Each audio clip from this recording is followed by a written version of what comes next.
불로 쳐 죽인 이후에 살인자가 되었으면, 불로 쳐긴 사건으로 말미암아 살인자가 되었음에도 불구하고 하나님께서 그 사건으로 인해서 죽임을 당할까 두려워하는 가인에게 죽임을 면하는 표를 허락하신 이후의 이야기입니다. 이렇게 가인이 죽임을 면하게 되는 표를 받게 된 연유는 하나님의 긍휼로 말미암음이 기본이지만 가인이 하나님께 구했다라는 거죠. 가인이 하나님께 구했기 때문에 이에 하나님께서 응답하신 결과였습니다. 그러나 안타깝게도 이 가인에게는 이 표가 아무런 의미가 없었습니다. 그 이유는 그가 그 표를 허락하신 하나님을 믿지 않았기 때문이라는 거죠.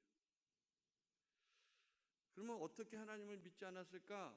우리가 상상을 하지 않아도 그는 이미 죄인이야 라고 하면서 판단을 낼 수 있지만 그 이유를, 그 근거를 한번 살펴보기를 원합니다. 창세기 4장 16절 말씀 다시 한번 봉독하겠습니다. 창세기 4장 16절. 가인이 여호와 앞을 떠나서 에덴 동쪽 놋 땅에 거주하더니. 자, 하나님께서 가인의 요구를 들어서, 자기를 죽일까 두려워하는 그 사람들을 만날까 두려워하는 가인의 요구를 들어서 죽임을 면하는 표를 분명히 허락하셨다는 말이죠.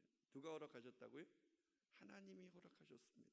그러면 일반적인 상식으로는 하나님이 허락하셨으니까 하나님을 떠나는 게 맞을까요? 안 맞을까요? 안 맞아요. 하나님이 허락하셨으니까 하나님을 더 꽉 붙들어야 됩니다. 하나님, 나 지켜준다 했으니까 난 하나님 떠나면 죽어요. 하나님 떠날 수 없어요. 하나님 떠나서 내가 살 수 없어요 라고 붙들어야 정상이라는 거죠. 그런데 이 가인이 그런 선택을 하지 아니하고 여호와 앞을 떠났다라고 되어져 있답니다. 이게 바로 죄가 가져다 주는 습성입니다.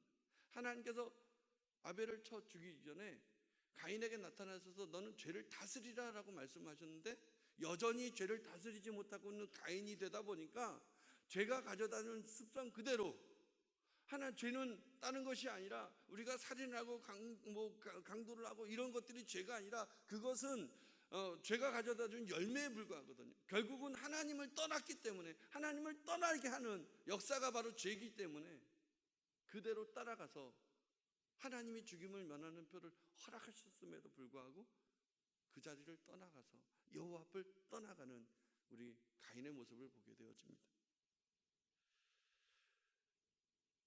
우리 가운데, 우리 가족 가운데 또는 우리의 삶 가운데 하나님부터 멀어지는 어떤 일이 벌어지고 있다라면 지금 하나님 앞에 부르짖어 기도하시길 소망을 합니다. 그건 다른 것이 아니라 바로 죄가 가져다 주는 이유이고 열매이기 때문에 그렇습니다.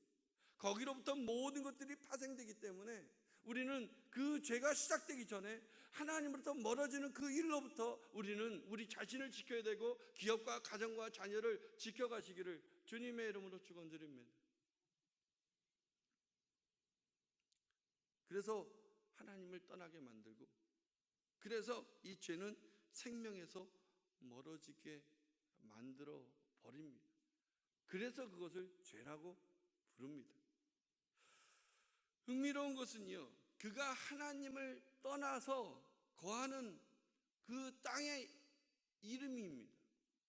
땅의 장소입니다.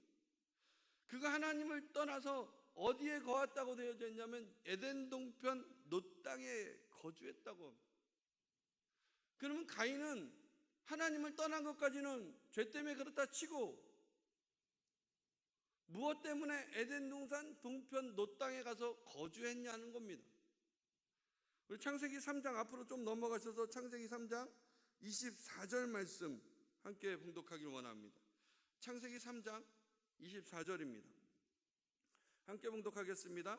이같이 하나님이 그 사람을 쫓아내시고 에덴 동산 동쪽에 그룹들과 두루도는 불칼을 두어 생명나무의 길을 지키게 하시니라. 아멘. 왜 가인이 에덴 동산 동쪽을 향해서 갔을까요? 지금 창세기 3장 24절에는 아담과 하와가 범죄한 이후에 하나님께서 에덴 동산에서 그들을 쫓아내신 이후에 어느 쪽이에요? 에덴 동산 동쪽에 그룹들과 부두르도는 불칼을 두어 생명나무의 길을 지켰다. 그러니까 그 사람들이 쫓겨나온 길이 바로 어느 쪽이었다고요? 에덴 동산 동편이었습니다. 결국은 지금 가인이 왜 에덴 동산 동편에 있는 노 땅을 선택해서 갔냐면 자기가 하나님으로부터 죽임을 면하는 표를 받았음에도 불구하고 그것을 믿지 못하니까 그것을 해결할 수 있는 자기의 방법이 있었는데 그것이 무엇이냐면 에덴 동산으로 다시 들어가는 겁니다. 그래서 자기의 엄마 아빠가 쫓겨나왔던 그 에덴 동산 동편으로 들어가는 길로 향해서 가고 있었던 겁니다. 그곳에 가면 생명나무가 있으니까 그곳에 가서 내가 생명나무의 씨가를 따먹기만 하면 그러면 내가 죽임을 면하리라. 하나님이 면하게 하신 그 표를 믿는 것이 아니라 내가 따서 먹으리라. 내가 그것을 지키리라 라고 선택을 했다라는 거예요. 그런데 안타깝게 그곳에 뭐가 있었다고요? 그룹들과 두루도는 불칼로 그곳을 지키게 하는 것을 그가 목도하고 말았습니다. 그래서 그는 도저히 에덴 동산으로 들어가지 못했다는 거죠. 이렇게 가인은 하나님을 믿지 못한 사람이었습니다. 세상도 마찬가지입니다. 세상도 이처럼 어리석습니다. 예수님을 땅에 보내셨습니다. 그래서 예수님을 믿기만 하면 구원을 받게 하시는 역사를 허락하셨습니다. 표를 허락하신 거지요. 인류를 위해서. 그러나 세상은 그 예수님을 믿지 않습니다. 근데 이것이 믿지 않는 사람들 세상에만 국한되어지면 뭐 안타까울 이유가 없고 그러려니 하고 넘어갈 수 있는데 이게 믿는 사람들 안에서도 동일한 상황이 수도 없이 벌어지고 있다는 겁니다. 그 대표적인 역사가 기도예요. 오늘 새벽에 우리가 이렇게 새벽을 깨우면서 하늘 앞에 나아가서 간절히 부르짖어 기도합니다. 그러면 하나님께서는 어떻게 하실까요? 그 부르짖음을 듣고 응답을 하신다는 거예요. 믿으십니까? 하나님께서 오늘 우리의 부르짖음을 통해서 응답하실 걸 믿으십니까? 그 응답은 정확하게 얘기하면 약속을 하시는 거예요. 내가 너희의 부르짖음에 대해서 이렇게 역사를 할 것이다 라고 마음의 평안을 주시고 약속을 허락하십니다. 말씀으로 인쳐주십니다. 그 역사가 출애굽을 하게 된 이스라엘 백성들에게도 주어졌어요. 이스라엘 부르짖음에 대해서 이제 그들을 구원하시겠다고 약속을 하시고 모세까지 보내셨습니다. 예수님처럼 보내셨습니다. 그래서 그들을 이끌고 홍해도 가르시고 엄청난 기적들을 베푸시면서 계속해서 인도해 가고 있습니다. 그러나 이스라엘 백성들은 어떻게 했습니까? 정작 그들은 하나님을 믿지 못하고 의심을 하다가 결국 광야에서 여호수아와 갈렙을 제외한 출애굽 1세대가 약속의 성취를 누리지 못하는 것을 우리가 목도했습니다. 동일하게 오늘 우리에게 우리의 부르짖음으로 하나님께서 반드시 약속하실 줄 믿습니다. 그런데 이 약속은 지금의 현실이 아니에요. 오늘 눈앞에 딱 떨어지는 역사가 아닙니다. 기도하는 이 시간에 응답받은 대로 오늘 바로 이 시간 바로 1초 안에 그 역사가 이루어지는 것이 아니라는 거죠. 그렇기 때문에 그 약속이 정말 능력이 되고 현실이 되려면 그 약속을 허락하신 하나님을 믿어야 합니다. 믿으시기를 주님의 이름으로 축원드립니다. 그렇지 않고 하나님을 믿지 못하고 그 약속을 믿지 못하면 오늘 내가 이 새벽을 깨우며 하나님 앞에 나왔다고 할지라도 그 모든 시간은 아무런 의미가 없게 됩니다. 오늘 내가 아무리 졸린 눈을 비비고 나와서 하나님 앞에 간절히 부르짖어 기도한 그것조차도 아무런 의미가 없습니다. 표를 허락받았는데 약속을 받았는데 예수님을 허락받았는데 믿지 못하니까 구원도 없고 죽임을 말하는 것도 없고 하나님께 복을 받는 역사도 없습니다. 바라건대 반드시 그 약속을 허락하신 하나님을 우리의 구원이 되신 예수님을 믿으시기를 주님의 이름으로 축원드립니다.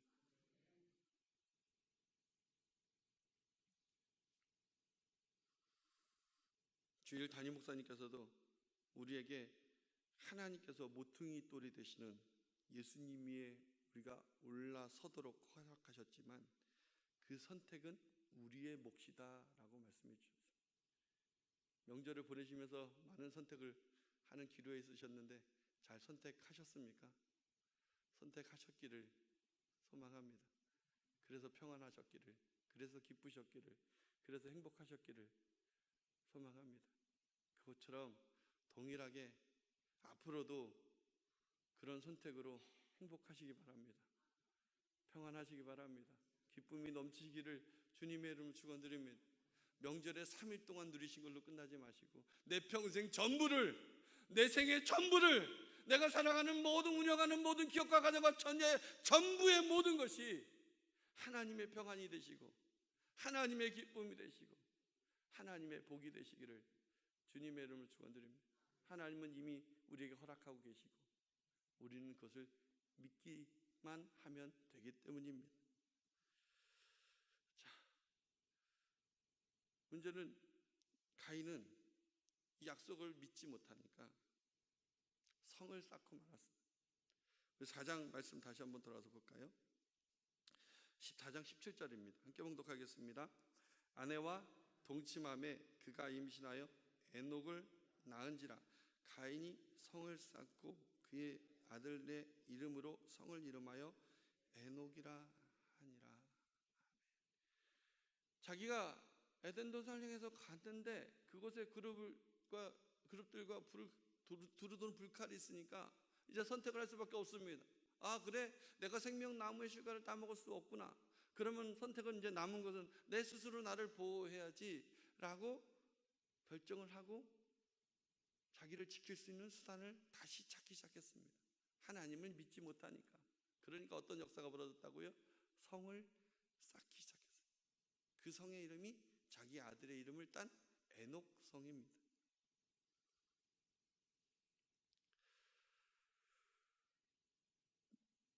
근데 이 성이요, 이 성들을 가만히 놓고 보면 안타깝게도 이 성들이, 성경에 나오는 성들이 대부분이 하나님의 심판에 이르게 되는 걸 보게 됩니다. 그 대표적인 성의 이름이 바벨탑이고 소돔과 고모라였다는 거죠. 우리 창세기 11장 4절 말씀 같이 한번 보겠습니다. 창세기 11장 4절.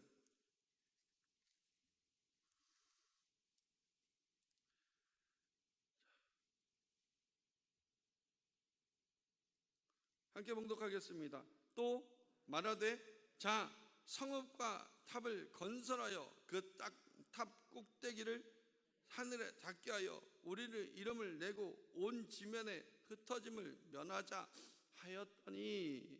아멘. 지금 세상이 어떤 선택을 하고 있습니까? 흩어짐을 면하기 위해서, 그러니까 자기 스스로 지키기 위해서, 이 세력을 강하게 하기 위해서 이제 탑을 쌓자라고 얘기를 하고 있습니다. 그 탑을 쌓아서 하늘에 닿게 하자. 그래서 우리의 흩어짐을 면하도록 우리 스스로 지켜보자, 우리 스스로 성을 쌓아서 이것을 만들어 보자 라고 이야기했더니 하나님께서 하감하셔서 내려오셔서 그것을 살펴보시고 어떻게 하셨습니까? 우리는 탑을 무너뜨렸다고 알고 있지만 탑을 무너뜨리지 않으셨어요. 사람을 흩어버리셨어요. 우리가 지키려고 하는 그 노력을 하나님이 흩어버리신다는 겁니다. 하나님을 믿으시기를 주님의 이름으로 축원드립니다.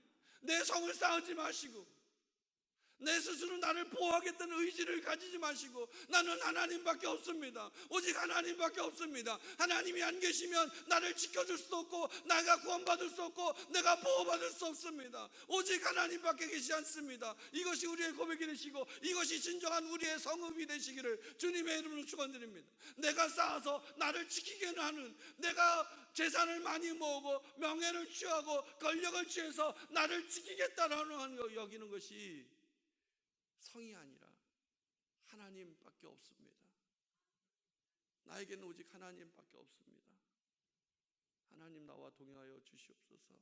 이 고백이 우리의 성읍이 되시기를 주님의 이름으로 축원드립니다.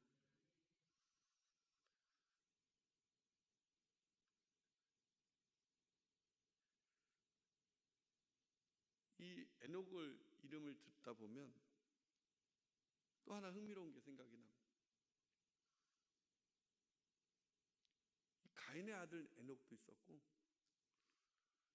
셋의 후예인 에녹도 있었다라는 거예요.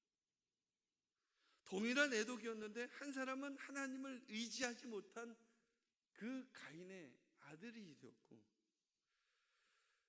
세세후예인 이 에녹은 하나님과 동행을 하다가 하나님께서 데려가심으로 세상에 있지 않았던 그 에녹이 되었다라는 겁니다.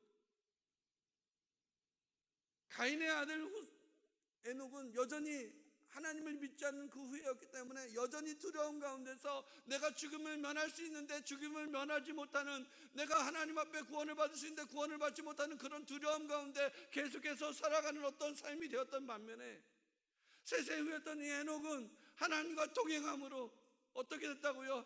그가 세상에 어떻게 됐다고요? 우리 다시 한번 묵독을 할까요?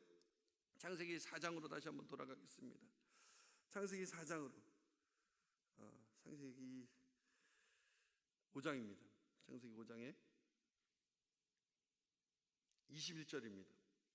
함께 봉독하겠습니다. 에녹은 65세에 무드세라를 낳았고 무드세라를 낳은 후 300년을 하나님과 동행하며 자녀를 낳았으며 그는 365세를 살았더라. 에녹이 하나님과 동행하더니 하나님이 그를 데려가심으로 세상에 있지 아니하였더라. 하나님과 동행하기를 선택했던 에녹이 되었더니 그가 죽음을 면하는 역사를 여기 분명히 기록해 놓으셨습니다. 우리 오늘 살아가는 우리 모두도 우리의 두려움에서 이렇게 해방되시기를, 해결받으시기를 주님의 이름으로 축원드립니다. 하나님과 동행하십시오. 하나님과 동행하면 우리의 두려움이 사라집니다. 우리의 문제가 떠나가기 시작합니다. 우리가 그토록 하나님 앞에 간구했던 그런 어둠의 역사들이 다 떠나가게 될 줄 믿습니다. 떠나가지 않을 거라고 생각하는 건 우리의 생각입니다. 반드시 떠나가게 될 것이고 반드시 하나님의 역사가 있게 될 줄 믿습니다. 저희 가족 이야기를 잘 안 하는데 지금 저희 가족이 나와서 또 뭐라 그럴 것 같은데 그래도 얘기를 해보겠습니다. 명절날 집에서 돌아오고 있는데 갑자기 저희 아내가 이야기를 합니다. 하나님 앞에 보호를 받는 것에 대해서. 그래서 제가 그때 문득 그 생각이 들었어요. 하나님께 보호를 받는 건 고난도 있는 거예요.